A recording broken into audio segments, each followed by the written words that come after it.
मैं जब कोटा से चला था तो मैंने पूछा था सभा स्थल पर क्या हाल है, और तब मुझे बताया गया था लगातार लोग आ रहे हैं। घड़ी में 3:30 बज गए।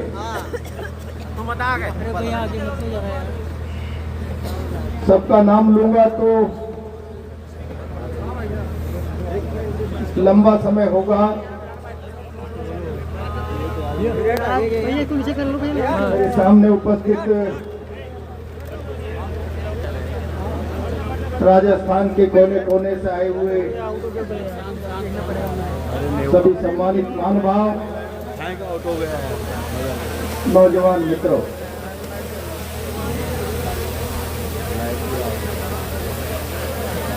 पिछले 2-3 घंटे से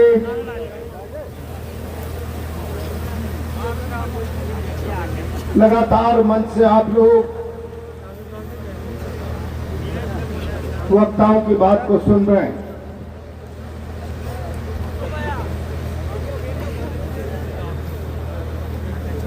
मेरे पास कोई नया विषय नहीं बचता, कोई नई बात आपके सामने रखूं।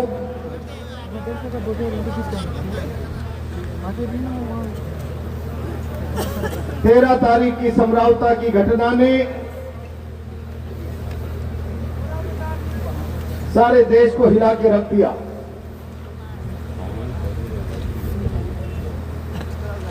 और मैंने कई बार कहा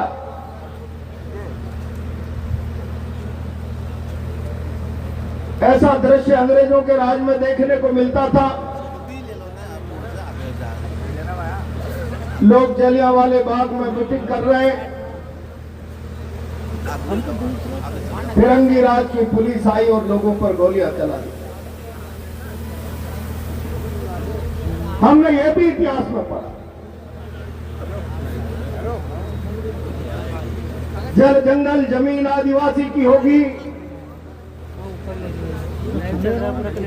जमीन को कब्जाने के फिरंगी राज के कानून को नहीं मानेंगे।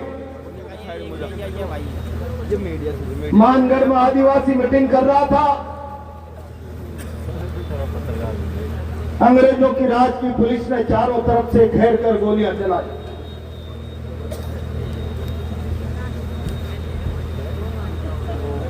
और उस मानगढ़ के शहीदों की शहादत, वो जलियांवाला बाग के शहीदों की शहादत की बुनियाद में रास्ता बनाया। जब आजाद भारत में अपने अधिकारों की लड़ाई लड़ सके, आजाद भारत में तमाम लोगों के साथ न्याय और इंसाफ हो सके, लेकिन समरावता ने फिर भी जनरल डायर के इतिहास की यादें दिला दी। अपने लिए न्याय और इंसाफ की मांग को लेकर समरावता बैठा था। 15 किलोमीटर से हटाकर 85 किलोमीटर उपखंड में मत छोड़। लगातार पिछले कई दिनों से अपनी मांग को लेकर समरावता शासन प्रशासन के सामने अपनी बात रख रहा है। सरकार के कानों में शीशा लगाओ। समरावता की बुनियादी मांग पर कोई ध्यान नहीं, और जब चुनाव का मौका आया तो सरकारों का ध्यान जाए, दिल्ली का ध्यान जाए। मतदान के बहिष्कार की घोषणा कर दी, जो संवैधानिक अधिकार।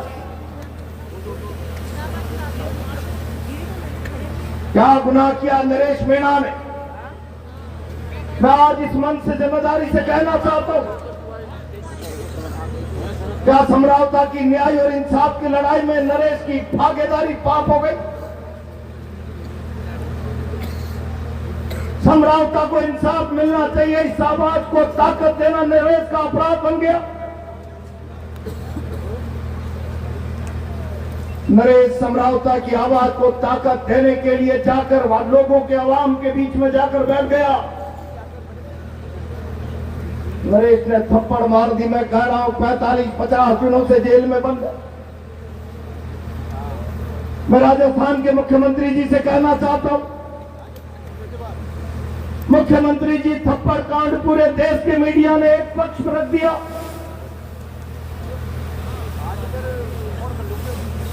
लेकिन समरावता अपनी मांग को लेकर लड़ रहा। मतदान का बहिष्कार हो रहा। आपके प्रशासन का एक अधिकारी एसडीएम आता है, बहन चित्रा मीणा का हाथ पकड़कर घसीटकर शासन का दम्भ दिखाता है। नौकरी से हटा देंगे, आंगनबाड़ी से हटा देंगे, जबरदस्ती मतदान कराता है। क्या यह अपराध की श्रेणी में नहीं आता? मैं सवाल करना चाहता हूं भजनलाल जी, आपके शासन में कोई अधिकारी महिला का हाथ पकड़कर घसीटे, क्या यह अपराध की श्रेणी में नहीं आता? मैं पूछना चाहता हूं राजस्थान की सरकार और प्रधानमंत्री जी, क्या चुनाव आयोग की आदर्श आचार संहिता के बीच में प्रशासन का व्यक्ति आए और जबरदस्ती एक दल के सरकार के पक्ष में मतदान कराने का प्रयास करे, लोगों को डरावे धमकावे? क्या यह अपराध नहीं है? कानून नहीं, कानून का वायलेशन नहीं। मैं जिम्मेदारी के साथ कह रहा हूं मुख्यमंत्री जी, आओ। क्यों डर लगता है आपको जनता का? क्यों डर लगता है आपको प्रेस का? 1 साल से आपने जनता का सामना नहीं किया। निकलो अपने घर के बाहर और कह दो कि मेरे राज्य में कोई अधिकारी एक मां का, बहन का हाथ पकड़कर घसीटे, वो अपराध नहीं है। मेरे राज्य में कोई जबरदस्ती सत्ता के पक्ष में आदर्श आचार संहिता का उल्लंघन करके मतदान कराए, ये अपराध नहीं है। ये कहने का नैतिक साहस जुटाओ। मैं इस भीड़ से आग्रह करूंगा, हम आंदोलन वापिस ले लेंगे। हिम्मत हो तो कहो। और अगर ये अपराध की श्रेणी में है, शासन दादागिरी करके लोगों से मतदान करावे सत्ता के पक्ष, और अगर ये अपराध की श्रेणी में कोई इज्जतदार बहन का हाथ पकड़कर एक नौजवान अधिकारी बेइज्जत करने का प्रयास करे सत्ता के संरक्षण में, सत्ता के दम्भ में, तो मेरा सवाल है आज नगर फोर्ट से, मुख्यमंत्री जी, क्या किया है आपके शासन ने, आपके कानून ने उन गुनाहगारों के खिलाफ? ये सवाल प्रहलाद गुंजल का नहीं है। आओ, अगर आपके पास आंखें हैं तो खोल कर देखो। जहां तक नजर जा रही है लोगों का सैलाब आज नगर फोर्ट की धरती से भजनलाल जी आपसे ये सवाल कर रहा है, इस बात का जवाब दीजिए। लेकिन मित्रों, मैं बहुत जिम्मेदारी के साथ कहना चाहता हूं, एक नौजवान लड़का निर्दलीय चुनाव लड़ लिया, मेरे तो छोटे भाई की तरह। सच मानना, मैंने उसके निर्दलीय उम्मीदवारी का समर्थन नहीं किया था, मना किया। मन में बहुत गुस्सा आग होने के बाद भी मैं बहुत दिनों तक चुप रहा कि कुछ लोग मुझ पर आरोप न लगा दे कि शायद मैंने इसको चुनाव लड़ने के लिए संरक्षण दिया। लेकिन मैं आज आप लोगों से पूछना चाहता हूं, भारत दुनिया का सबसे बड़ा प्रजातंत्र, जब प्रजातंत्र का बसंत पर्व आता है, लोग मतदान करते और मतदान करके अपनी चुनी हुई सरकार, अपना प्रतिनिधि चुनता है। चुनाव से नेता का निर्माण होता है। राजस्थान विश्वविद्यालय की छात्र राजनीति से चलता हुआ वो नौजवान, जिसने अपने आप को जनता के विश्वास के भरोसे नेता के निर्माण के इस यज्ञ में भागीदार बना लिया। और मुख्यमंत्री जी, आपकी सरकार ने उसका रास्ता रोका। एक आदिवासी नौजवान विधायक नहीं बन जाना चाहिए। एक राजस्थान के नौजवानों की अब भड़कती हुई आवाज राजस्थान की विधानसभा में नहीं जानी चाहिए। सारे शासन की ताकत को उसे रोकने के लिए लगा दिया। मुख्यमंत्री जी, आपके शासन की ताकत के कारण वो आदिवासी नौजवान एमएलए तो नहीं बन पाया, लेकिन 60,000 वोट लेकर उसकी ताकत आपके विधायक से 4 गुना ज्यादा बन गई। जेल में डाल दिया। मैं कहना चाहता हूं मुख्यमंत्री जी, आपसे क्या कर रहे हो? आपने भाई नरेश मीणा को जेल में डाल दिया। लोहा तपता है तो सोना बचता है। नरेश जेल से आएगा 4 गुना ताकतवर बनकर आएगा। और इस भजन सरकार के खिलाफ जनता की आवाज को ताकत है। लेकिन मित्रों, इसमें भजनलाल जी का गुनाह क्या है, मैं नहीं समझ पा रहा। दुर्भाग्य इस राजस्थान का। पहले हम कहा करते थे राजा रानी के पेट से पैदा होता। लोकतंत्र आया, जलियांवाला बाग के शहीदों की शहादत ने रास्ता बनाया, मानगढ़ के आदिवासी की शहादत ने रास्ता बनाया। फिर हम राजा को पेटी से पैदा करने लगे। पहले पेट से राजा, फिर पेटी से राजा, और अब नई प्रथा पर्ची से राजा। और इसलिए भाई और बहनों, मैं कहना चाहता हूं, अपनी काबिलियत के आधार पर, संघर्षों के आधार पर, जनता के भरोसे के आधार पर जब सत्ता प्राप्त करने का सामर्थ्य नहीं होगा, केवल दिल्ली की कृपा से पर्ची के आधार पर सत्ता प्राप्त की जाएगी, तो जिसमें जनता का सामना करने का साहस नहीं होता, वो जनता के भय से अपने और जनता के बीच में पुलिस की दीवार रखता है। मैं भजनलाल जी कहना चाहता, कितने दिन आप पुलिस की दीवार से सुरक्षित रह पाओ? यह केवल आपका सवाल नहीं। मैं समरावता जाकर आया हूं। लोग कोरे नरेश मीणा की लड़ाई न समझे। जो चेहरा वहां पर आपके शासन के प्रशासन का नजर आया, दलित आदिवासियों के साथ अत्याचार हुआ। और ये नई कहानी नहीं। आपके राजनीतिक चरित्र को समरावता के बाद भारत की पार्लियामेंट में देश के गृह मंत्री के बयानों में प्रदर्शित कर। प्रधानमंत्री जी, आपकी सरकार की मानसिकता दलित विरोधी, आपकी सरकार की मानसिकता आदिवासी विरोधी, और आपके मुख्यमंत्री को यह मुगालता हो जाए कि ये चंद उर्दीधारियों की लाठियों के बल पर आदिवासी और दलित की आवाज को बंद कर सकते हैं, तो मानगढ़ के इतिहास का अध्ययन कीजिए। दुनिया की सबसे ताकतवर सरकार की गोलियों की आवाज भी दलित आदिवासी की आवाज को दबाने का सामर्थ्य नहीं रख पा। मैं चुनौती दे रहा हूं, बहुत जिम्मेदारी के साथ कहना था। मेरे सामने बैठे मैं सैलाब, मैं सैल्यूट कर रहा हूं। मैं चौथा बरवाड़ा गया, भाई प्रहलाद मीणा और मुकेश मीणा ने मुझे कहा कि आना ही पड़ेगा प्रहलाद गुंजल, बात खराब हो जाए। मैं निराश का संख्या देखकर, मुझे एक बड़े नेताजी ने कहा, प्रहलाद गुंजल अब मत बोल, मुद्दे की गर्मी खत्म हो गई।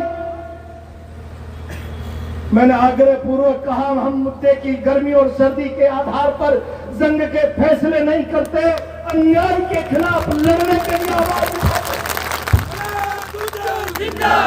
आप मुझे मुद्दे की गर्मी की बात बता रहे हो, मैं आपका सम्मान करता हूं। आप मुझे जरा मुद्दे की गर्मी और सर्दी की बात बता रहे हो तो ये भी बता दो, क्या समरावता की घटना को आप अन्यायी मानते हो या नहीं मानते? और अगर अन्यायी नहीं मानते हो तो सार्वजनिक घोषणा कर दो। और अगर वो अन्याय है तुम जिंदा रहे, मुद्दा गर्म रहे, शरद रहे, हम अन्याय के खिलाफ बोलते रहेंगे। जब तक जहन में जान है तब तक अन्याय के खिलाफ आवाज उठती रहेगी। और आज मुझे फक्र है, मैंने परसों सोशल मीडिया पर कहा था, मुझे डर लग रहा, भारत ने एक अद्भुत व्यक्ति खो दिया और उनके जाने के बाद भारत के प्रधानमंत्री जी, आप उनकी क्षमता को, उनकी ताकत को, उनके कृत्य को, उनकी राजनीतिक विरासत को कब्जाने का फैसला का प्रयास कर, जबकि आपने प्रधानमंत्री बनते ही कहा था जरा रेनकोट पहनकर सावर के नीचे नाना सीखे तो मनमोहन सिंह जी से सीखे। लेकिन उन मनमोहन सिंह जी के चले जाने के बाद एक व्यक्ति की ताकत का अंदाजा, उसकी बुद्धिमत्ता का अंदाजा दुनिया में भारत को किस प्रकार से आर्थिक महाशक्ति बनाने का रास्ता बनाकर गया। आज आपने चाहे घटिया राजनीतिक मानसिकता से स्वीकार किया हो, उस मौके पर भी आपने आलोचना के पक्ष को नहीं छोड़ा। मैं आलोचना कर रहा हूं इस मंच से, मुझे डर लग रहा था कि 100 की इस घड़ी में मैंने लोगों से पूछा, उन्होंने कहा आनंद के कार्यक्रम में नहीं जा रहे हो, आप चाह रहे हो जुल्म से पीड़ित को न्याय दिलाने की बात कर, आप जा रहे हो बहन चित्रा सहित। मैं कहना नहीं चाहता, रोज रोज मीडिया में देखते हैं वो बहनें कहती है प्रहलाद गुंजल जो भी नेता जाता है, मैं टिप्पणी नहीं करना चाहता उसके सामने, मेरी माँ ये बयान करती है सिर में टांके हैं बता सकते हैं, हाथ में प्लास्टर है बता सकते हैं, पैर में प्लास्टर है बता सकते हैं, प्रहलाद गुंजल कहां कहां नहीं मारा लाठियों से, कैसे बताए इतनी बड़ी जुल्म की दास्तां हो जाए। मैंने परसों कहा था जिसके मन में अन्याय के खिलाफ लड़ने का जज्बा है वो तमाम लोग 29 को आओ। मैं आज सैल्यूट कर रहा हूं आपको, अभी अन्याय के खिलाफ आवाजें मरी नहीं है, लोगों के जहन में इंकलाब जिंदा है। और ये इंकलाब का नारा जो लिखा है, मैं बहुत जिम्मेदारी से कहना चाहता हूं मित्रों, लड़ाई समाप्त नहीं, लड़ाई अभी आगे बढ़ने वाली है। इंकलाब के नारे का मतलब समझ लीजिए, मैंने बरवाड़ा में भी कहा इंकलाब में कुर्बानी छुपी है। ये भगत सिंह का फोटो लग रहा, भगत सिंह इंकलाब का नारा देकर अंग्रेजी सल्तनत से टकरा गए और जब फांसी का रास्ता बन गया तो सारा देश उबल गया। भगत सिंह को फांसी हुई तो गोरों को भगा कर रहेंगे, इस मुल्क में नहीं रहने देंगे। क्रांतिकारियों ने सलाह दे डाली, भगत सिंह आप बाहर जाइए, देश आपकी रिहाई के मामले में उबल रहा है, आप जाकर नेतृत्व करिए। भगत सिंह ने कहा हम मकसद के नजदीक आ गए, भगत सिंह को फांसी हुई तो गोरों को भारत में नहीं रहने देंगे, हम मकसद के नजदीक आ गए, देश में ये भाव आ गया। शायद मैं बाहर जाकर इस तूफान को आग में बदल सकूं, न बदल सकूं आंधी को तूफान में, लेकिन मैं शहादत पर चला गया तो ये तूफान बन जाएगा। और इसीलिए आज मेरा रास्ता बाहर के बजाय शहादत का रास्ता है। ये कुर्बानी इंकलाब में छुपी हुई है और आज ये इंकलाब भजनलाल की सरकार के खिलाफ नगर भोट में गूंज रहा है।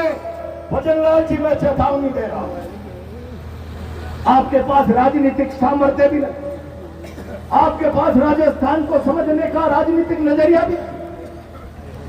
मैं कोई मुख्यमंत्री के ओहदे पर बैठे हुए सम्मानित व्यक्ति, आपसे मेरी मित्रता भी रही है, मैं कोई नीचा दिखाने के नजरिए से आपसे बात नहीं कर रहा हूं, लेकिन मैं आरोप लगा रहा हूं आपकी पार्टी का नजरिया दलित के खिलाफ, आदिवासी के खिलाफ है, गांव के खिलाफ है, गरीब के खिलाफ है, किसान के खिलाफ। अगर गांव गरीब के खिलाफ नहीं होता,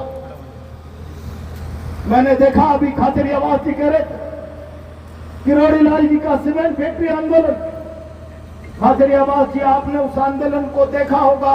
प्रहलाद गुंजल उस आंदोलन में 25 दिन तक भरतपुर की सेवर जेल में रहकर आया।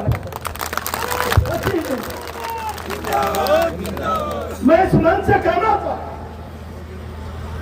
एक उम्रदराज नेता भजन लाल जी, जिस रोज डॉक्टर किरोड़ी लाल ने पुलिस की लाठियों से अपने आप को अस्पताल में पहुंचाया होगा, राजनीति में आपका जन्म भी नहीं हुआ होगा, आप मुख्यमंत्री बन गए, लेकिन आपने क्या मर्यादा रखी?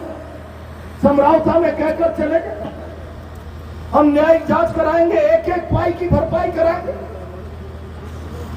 आपने उस आदिवासी इतने बड़े वरिष्ठ जिसका जीवन पूरे राजस्थान के नौजवान किसान आदिवासी दलित के लिए लड़ते लड़ते होम हो गया, आपने उसका मानवर्धन किया, आपने उसके साथ अन्याय किया, उसको नीचा दिखाने का प्रयास किया। मैं किरोड़ी लाल जी से कहना चाहता हूं, किरोड़ी लाल जी क्यों मौन हो? भजन लाल शर्मा अगर आज मुख्यमंत्री की कुर्सी पर बैठे हैं तो भारतीय जनता पार्टी में केवल अकेले किरोड़ी लाल का संघर्ष पिछले 5 सालों का आधार बना है। बोलो इस आवाज के लिए, मौन धारण मत करो। समरावता को न्याय चाहिए, उठकर खड़े हो मुख्यमंत्री के खिलाफ और बोलो ये राजस्थान का आदिवासी आपके साथ खड़ा है, लेकिन मौन धारण मत करो, जिल्लत बर्दाश्त मत करो। इस सरकार ने आपको हाशे का आदमी बनाकर खड़ा कर दिया। आपके संघर्ष के इतिहास को इस सरकार ने दफनाने का कार्यक्रम बना लिया। मैं आज समरावता की नगर बोर्ड की धरती से चुनौती दे रहा हूं, भजन लाल जी आप कितनी ही आदिवासी विरोधी मानसिकता, ये फितरत, पहले धर्म के आधार पर लोग लड़ाएंगे, हरियाणा में ओबीसी के आप लोगों को आपस में लड़ाएंगे।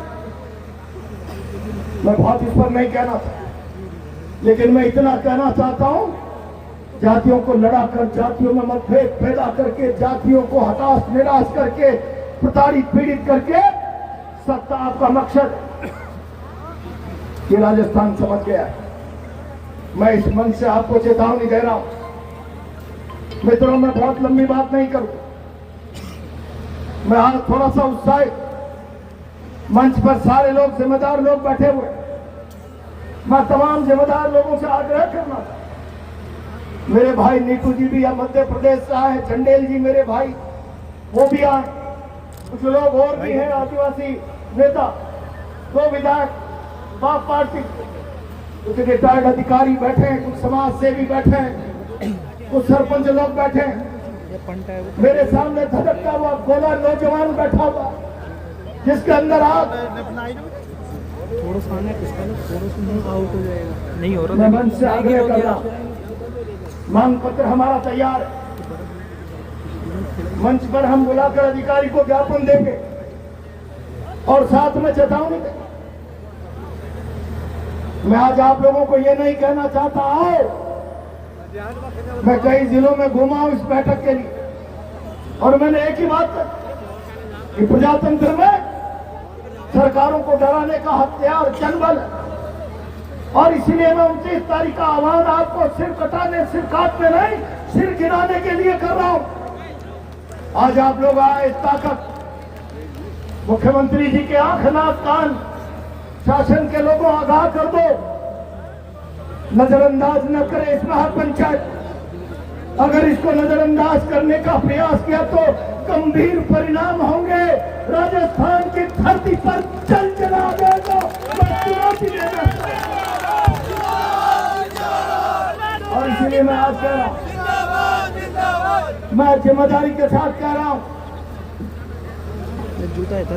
मैं अकेला क्या घोषणा करूंगा, 10 लोगों के साथ जयपुर में चर्चा करेंगे। नए साल के बाद 1-2 दिन में हम इस सरकार को 10 दिन का समय दे रहे हैं। नरेश मीणा सहित मैं अभी आ रहा था, अरन्या गांव के एक सज्जन मिल गए, मेरा बेटा मोटरसाइकिल से परीक्षा देकर आ रहा था, हमें दूसरे दिन मोटरसाइकिल में चाबी लगी हुई सड़क पर मिली, हम तो तंग रह गए, क्या होगा? बाद में पता चला पुलिस उठाकर जेल में ले गई। भजन लाल जी, अंधेर नगरी चौपट राजा, क्या आपने आपकी पुलिस को यह अधिकार दे दिया सड़क पे चलते हुए आदमी को गुनाहगार बना दो, उसके साथ जुल्म करो, अन्याय करो, अत्याचार करो। बेगुनाहों की रिहाई तत्काल प्रभाव से हो जानी चाहिए, नरेश सही तमाम लोगों की।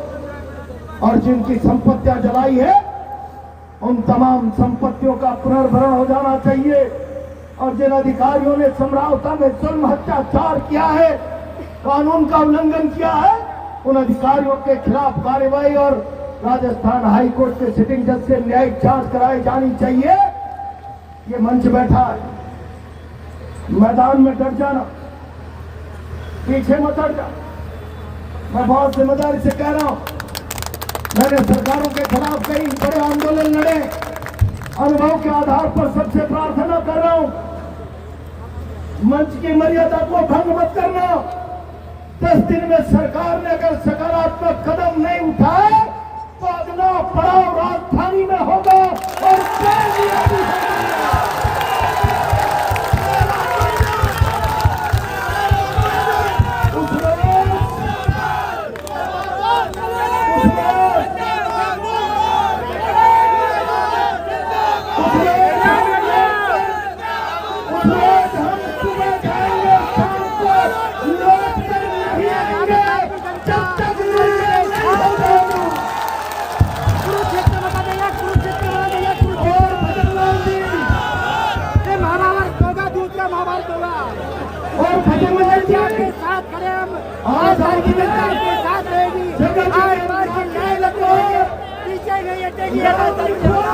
आदिवासियों का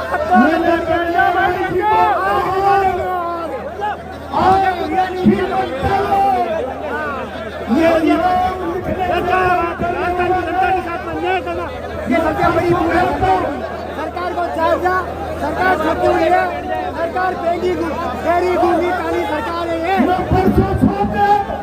सरकार बेगी जिसकी मां ने खून पिलाया है, 29 तारीख को राजकुंजन जिंदाबाद, जिंदाबाद, जिंदाबाद, राजकुंजन जिंदाबाद,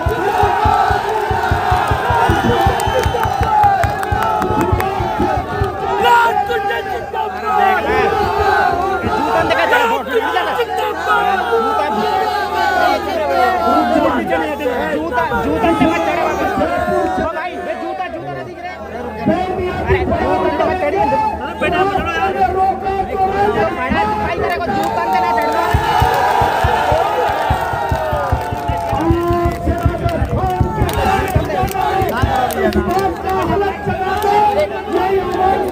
ओ भाई ओए दादा और नीचे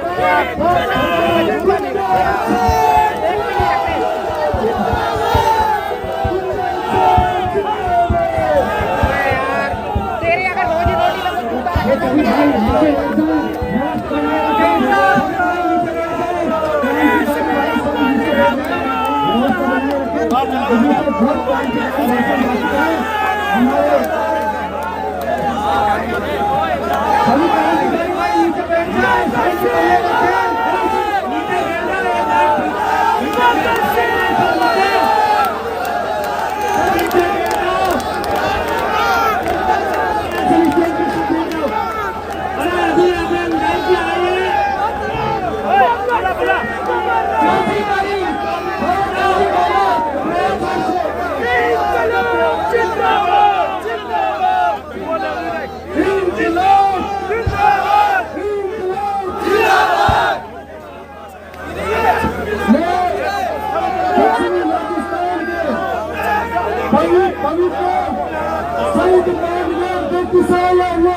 अंग्रेजी हुकूमत के बाद में हजारों आदिवासी मरते हुए शहीद हो गए। मैं उस धरती से आया हूँ,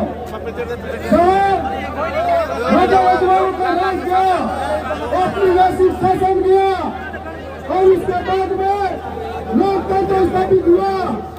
हमें लगा कि लोकतंत्र के अंदर हम आदिवासी सुरक्षित होगा, दलित सुरक्षित होगा, हम सब लोग सुरक्षित होंगे।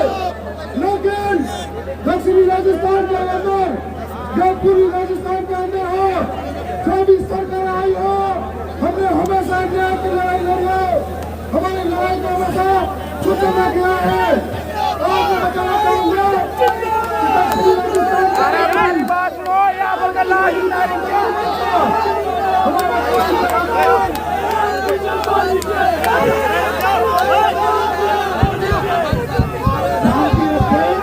ये इस बार लास्ट तारीख होगी। ये ज्ञापन हम यहाँ प्रशासन के लोगों को दे रहे हैं। एसडीएम साहब, एडिशनल एसपी साहब यहाँ आकर ज्ञापन ले रहे हैं और स्पष्ट शब्दों में विनम्रता से सरकार को आगाह कर रहे हैं। इस महापंचायत के अंदर की टीम तो जयपुर में अगले 10 दिन बाद ईंट से ईंट बजा देंगे।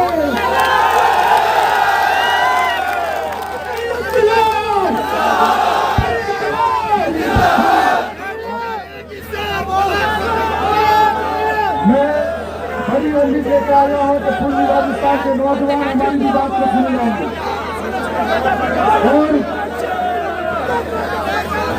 और सभी को मेरे सुधार की कसम है। तुम शांति से रहो, अभी तो बहुत वक्त है जो बोलेंगे शांति में बोलिए। पश्चिमी राजस्थान के अंदर भी कुछ समय पहले लोगों का आंदोलन हुआ था। जिन लोगों के माँ बाप ने उनके बच्चों को पढ़ाने के लिए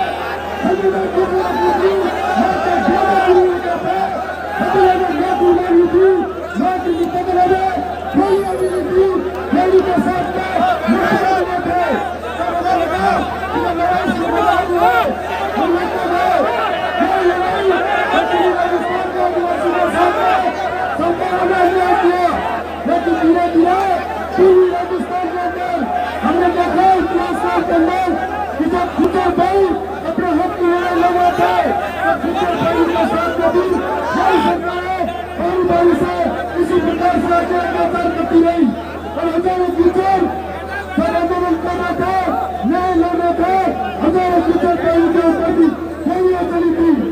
मैं आपके सामने बताना चाहूंगा तब भी हम लोग एकजुट नहीं थे। अभी दक्षिणी राजस्थान की लड़ाई है, यह साथ के पूर्वी राजस्थान खामोश होता था और पूर्वी राजस्थान की लड़ाई होती है, यह साथ के दक्षिणी राजस्थान खामोश होता था। कुछ दिन पहले मैं सम्राटा गांव की घटना जब छोड़ी थी, मैं उधर कहा था कि सम्राटा गांव के अंदर किस प्रकार से लोगों के साथ में अन्याय हुआ, अत्याचार हुआ। आपकी सरकारें कब तक माटी बचाती रहेगी, कब तक हम लड़ते रहेंगे। आज इस ऐतिहासिक लड़ाई में मैं आपके साथ भी आया हूँ। मैं राजस्थान विधानसभा का सदस्य होने के नाते मैं थारा संगठन आपको वादा